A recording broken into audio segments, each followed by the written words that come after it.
Hello everyone, welcome to my mini blog. সকাল সকাল তোমার দাদাভাই চলে গেছিলো বাজারে। সেখান থেকে অনেক বাজার করে নিয়ে এসেছে, বিভিন্ন রকমের মাছ, আর সাথে মাছের মাথা, আর এখানে মুরগির মাংস, দেশি মুরগি। তো এখানে কাতলা মাছ ধুয়ে দিচ্ছে ও, মানে সবই ও পরিষ্কার পরিচ্ছন্ন করে একবারে দিচ্ছে। আমি রান্নাবান্না করব। তো আমি সেদিন হাতে একদমই সময় ছিল না, যার কারণে তোমাদের সঙ্গে রান্নাবান্নার ভিডিওগুলো শেয়ার করতে পারলাম না, একটু ব্যস্ত ছিলাম। যাই হোক, সেদিন এসেছিল মা, বৌদি, কাকিমা, ওরা সবাই এসেছিলো। আসলে ওরা গেছিলো বাজারে।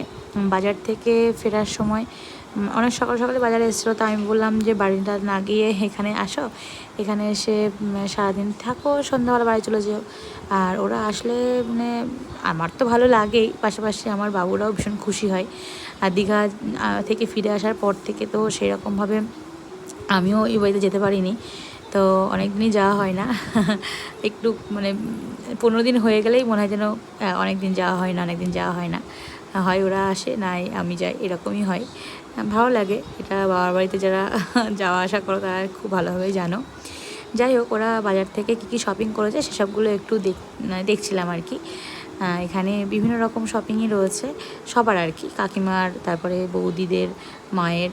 মায়ের সেরকম বিশেষ কিছু না, বেশিরভাগই ওদের। আবার আমি একটু বাজারে গেছিলাম, ওই ভাইজি বলছিল যেরকম ও কিছু টপ নেবে ট্রেন্ডস থেকে। তো আমাকে বলছিল, পিসি তুমি চলো আমার সঙ্গে, আমি একটু টপগুলো নেব, কেমন কি নেব একটু দেখিয়ে দেবে। তো সেই জন্য আমিও একটু বাজারে গেছিলাম। ওখান থেকে ফিরে একবারে দেখো একসাথেই সব ফিরে আসলাম।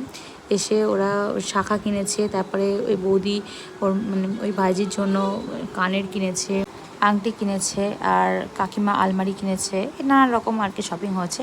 তো যাই হোক, সবাই মিলে গল্প টল্প করার পরে এখন দিদনরা কী নিয়ে এসেছে সেটাই আর কি দেখতে চাইছিলাম। কারণ যেই বড়টা স্কুল থেকে বাড়ি আসবে সবার আগে ওর নজর খাবারের দিকে, বলবে কী নিয়ে এসেছে আমার জন্য দেখাও। তা এখানে বিরিয়ানি আছে, যে খাস্তাগুলো নিয়ে এসেছে, তারপর লেবু নিয়ে এসেছে, ছোটো ছোটো রসগোল্লা নিয়ে এসেছে, মানে ও যা যা পছন্দ করে সবই নিয়ে এসেছে। বেশিরভাগ দিনই তো কেক টেক নিয়ে আসাই হয়। তো কাকি, বৌদি ওরা সব নিয়ে আসলো। বাড়িতে ফিরে ওই একটাই কথা, আমার জন্য কী নিয়ে এসেছো। তো সেই কারণেই আর কি, মানে ও কারোর জন্য কিছু না আনলে ওদের জন্য আনতেই হয়। আর ওরা আসলে বাবুরা প্রচণ্ড খুশিও হয়। যাই হোক, সবাই মিলে খাওয়া দাওয়া সেরে একটু সবাই মিলে রেস্ট নিচ্ছিলাম। তারপরে সন্ধ্যা হয়ে গেল, বৃষ্টিও পড়ছিল, ওরা বাড়ি থেকে রওনা দিল। আমি বললাম একটু থাকার কথা আজকে দিনটা অন্তত, তা কিছুতেই